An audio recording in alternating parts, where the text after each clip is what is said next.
Australia, often called the Great Southern Land. It is a very interesting country.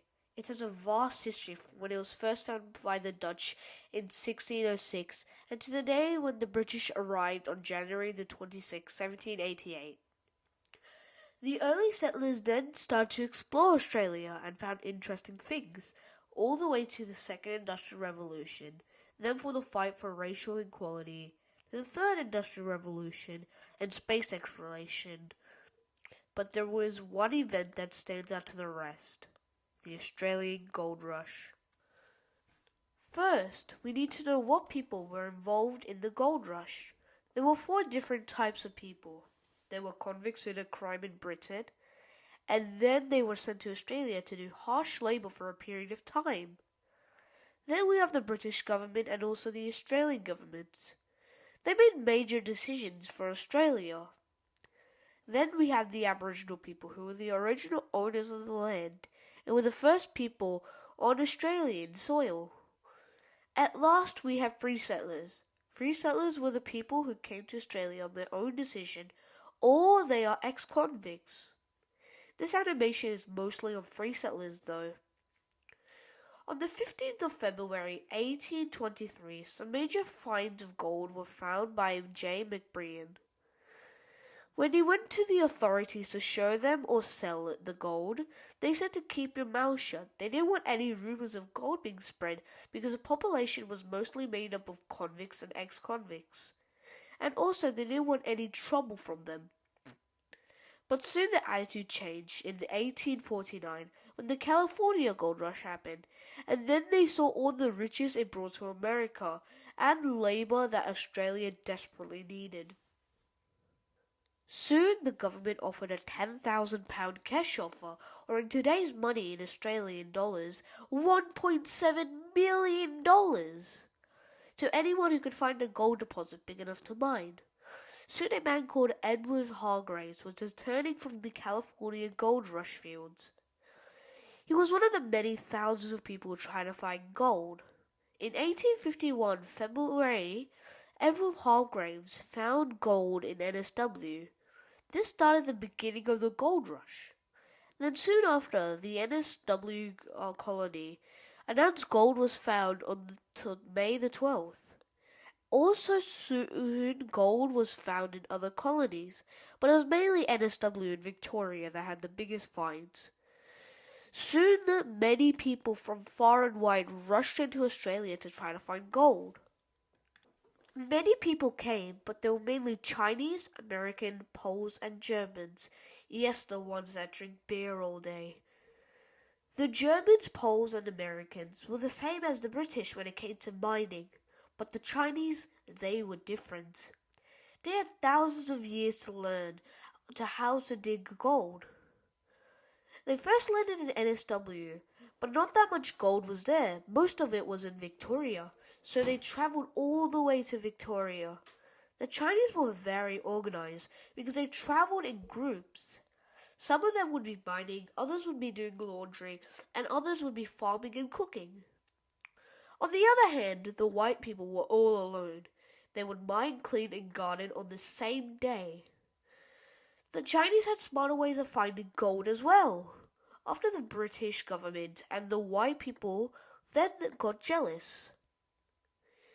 They were taking all the gold and getting richer, but they were staying poor. That's what they thought. At the time, the first ever railway in Australia was opened as well to the public on the 12th of September 1854. It was a railway made in Melbourne, and it introduced steam train into Australia for the first time. Soon later, they made a mining license. You needed a license to mine gold in Australia, or you would be arrested. The worst part is that the people who came to Australia overseas were given a test for the license in a language they didn't even know. If you were Chinese, they would give you a test in Spanish. This was very unfair. Soon many people were getting angry, and this started a mini revolution in the colony of Victoria.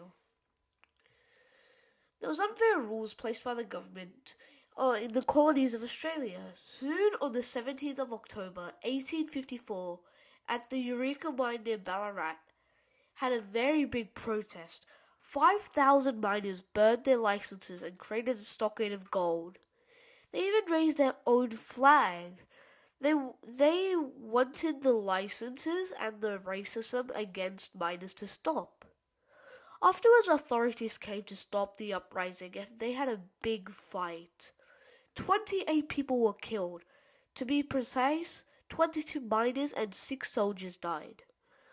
Afterwards, all the miners were put on trial except one. Soon all their demands were eventually filled and they eased the rules.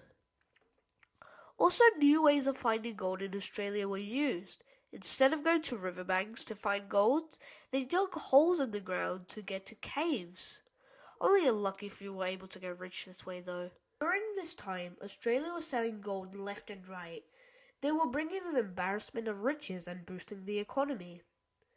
All of this aided in the second industrial revolution that was going around in the world.